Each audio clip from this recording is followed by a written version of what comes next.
You didn't know? Your ass better call somebody! Get in!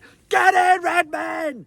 On a day when Manchester City would rock up to Anfield to take on the mighty Liverpool, fresh from Champions League victory against Rangers in midweek. Hello everybody, I am your host, the one, the only Marco Datoni, and this is Kop For That.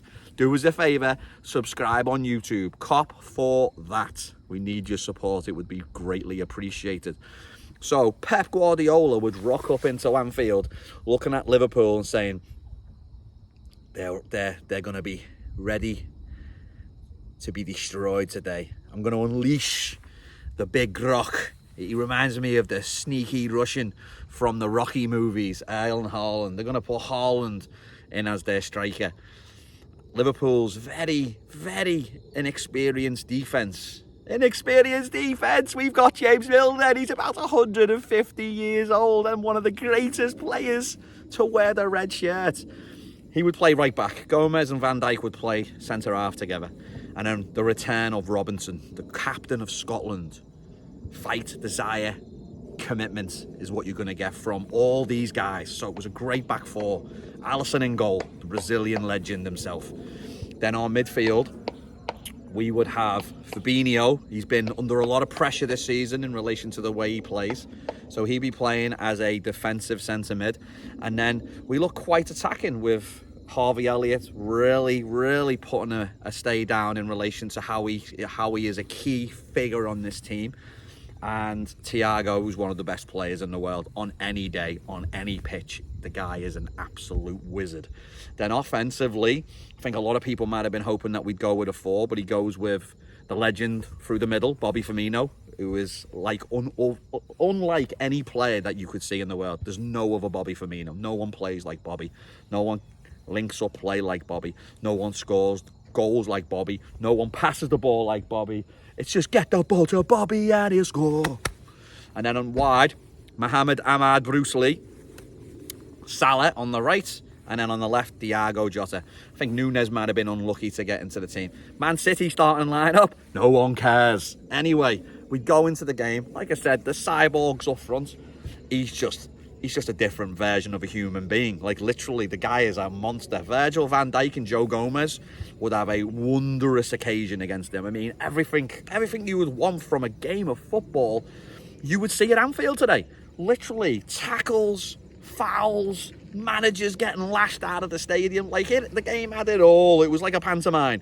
It's been a long time since I've been to an English pantomime, but it had everybody. It had, he's behind you, and loads of candy thrown into the crowd. And it's just an unbelievable performance by the Red Machine. And even better was the fact that our Nibsy calls me from his season ticket as he's walking out the ground, and I didn't know what the score was. I hadn't seen nothing from the game, and all I could see was all the Liverpool fans bouncing out of Anfield, all bouncing. Hey, what's the score, lad? How did the Reds get on today? We won! Get in! We beat the champions. And we beat them by playing together in every circumstance in that game. We were together defensively, we were together in the midfield, we were together offensively. We supported each other right the way through the whole game. If there was an issue, we were there to fight through it. Our play throughout the course of the game, it was like going back to the Charity Shield. That level of intensity, that level of play. Mohamed Ahmad Bruce Lee is maybe the greatest Liverpool player of all time. And then again, like I said, 2 weeks ago, you're thinking, I wish we'd sold him. We wish we'd kept Mane. He signed a contract. He might be the greatest Liverpool player of all time when we look back. You know, we laud Suarez, Gerrard, Kenny Dalglish. I mean, there's probably the 3 greatest Liverpool players to ever grace the pitch, right? He's going to be up there. I think by the time his career is ended, we're all going to be like, what did we see when we had Salah? Just moments of absolute brilliance, moments that you just can't describe with the way this guy plays. His energy levels at times are questioned, but I tell you what, when you're in the trenches, and you need one player to be absolutely fantastic, and you need one player to really come through for you. Mohamed Salah is the man that you would want in that situation. There's none better. There's just none better. So as we go through the game, we create chances. I think there's a ball falls to Robinson, right? And when Robinson gets the ball, it's a cross coming in. It was an unbelievable. Milner's on the right wing for hours. Like, he's literally out there, and he's wanting the ball, and he gets the pass, and then he plays the ball in, very similar to the way Gomez plays the ball in for the goal against Rangers. He whips in a brilliant ball, and Robinson running onto it. He should score. Liverpool create opportunities to score goals against the champions.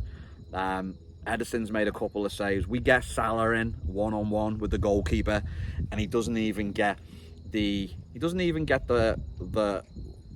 save that he makes, because the referee gives a goal kick, but it's a brilliant save from Ederson from Salah going one-on-one with the goalkeeper. He tips the ball round the post. It's absolutely fantastic. So second half, 0-0. Again, it's been fiery. I mean, Silva is just a little horrible rat, isn't he? And like, literally nobody likes playing against him.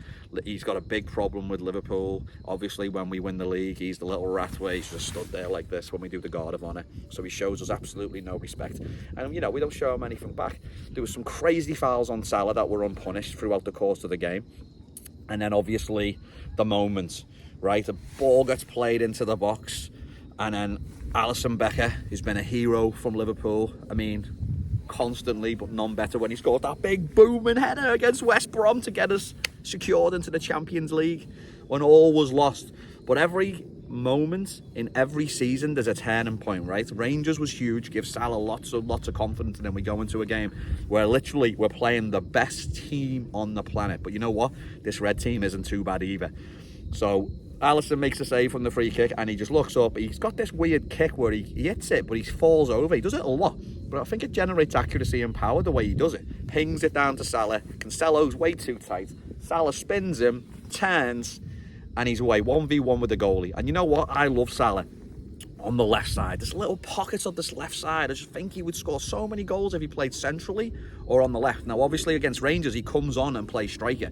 So at this point now, we've got Carvalho on the field. We've made a few subs. The system's changed a little bit. Nunes is playing wide as well. And it gives Salah the opportunity just to make the run through the centre.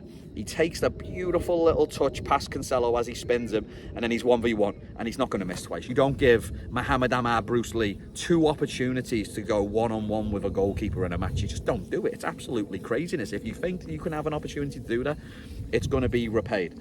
So he gets in that area of the field, he's 1v1 with the keeper, and he plays an absolutely wonderful slotted ball, left side, goal. I think Ederson went down to his left thinking he was going to slot it across him. So it gives us the scoreline of 1-0. Before that, it's all gone off, right? It's gone off in relation to Klopp being sent off, the horrible rat Silva, foul Salah again. I mean, it's the easiest foul of your life, right in front of the official, does nothing about it. Referee is an absolute balloon. I hope he never refs a game ever again. He's horrendous. The amount of horrible fouls that went on in that game. I mean, even the fact, like, Thiago's is the worst. Thiago goes in 2-footed, but he falls over, to be fair, but he destroys Rodri. Like, I don't even know how Rodri gets up for it. It's insane. Borderline red card. But there was so many crazy fouls. Salah gets destroyed in the first half. Blatant foul, pull back, leg sweep from under him. It's a foul. Everyone can see it. Referee plays on. So it looked like they were trying to give City a goal. It looked like it. It did.